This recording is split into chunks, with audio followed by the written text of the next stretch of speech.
தொடர் விடுமுறை காரணமாக உதகையில் இரண்டாவது நாளாக கடும் போக்குவரத்து நெரிசல் ஏற்பட்டிருக்கிறது. இது பற்றிய மேலும் விவரங்களை எமது செய்தியாளர் வில்லியம் வழங்க கேட்கலாம்.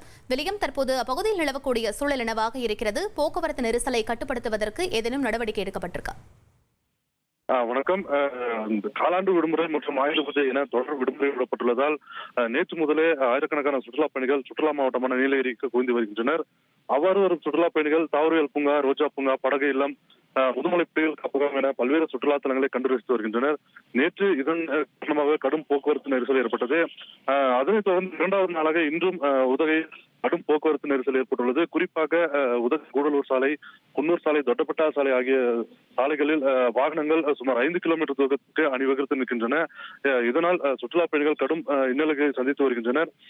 குறிப்பாக ஒரே நேரத்தில் இவ்வளவு சுற்றுலா பயணிகள் இங்கு வருவதால் தான் இந்த நெரிசல் ஏற்பட்டு வருவதால் தலைக்குந்தா, அதாவது கூடலூரிலிருந்து வரும் சுற்றுலா பேருந்துகள் தலைக்குந்தா பகுதியில் நிறுத்தப்பட்டு அங்கிருந்து சுற்று பேருந்துகள் மற்றும் அனைத்து சுற்றுலா தலங்களுக்கும் அழைத்து செல்கின்றனர். அதே போல குன்னூர் வழியாக வரும் சுற்றுலா பேருந்துகள் ஆவின் தளத்தில் நிறுத்தப்பட்டு அங்கிருந்து சுற்றுலா பேருந்து மூலம் அனைத்து சுற்றுலா தலங்களிலும் கண்டு ரசிக்க ஏற்பாடு செய்து வருகின்றனர். சுற்றுலா பேருந்துகளில் வரும் சுற்றுலா பயணிகளின் கூட்ட நெரிசலை தவிர்ப்பதற்காக காவல்துறையினர் பல்வேறு பகுதிகளில் இருந்து இந்த நெரிசலை கட்டுப்படுத்தி வருகின்றனர். விவரங்களுக்கு நன்றி வில்லியம்.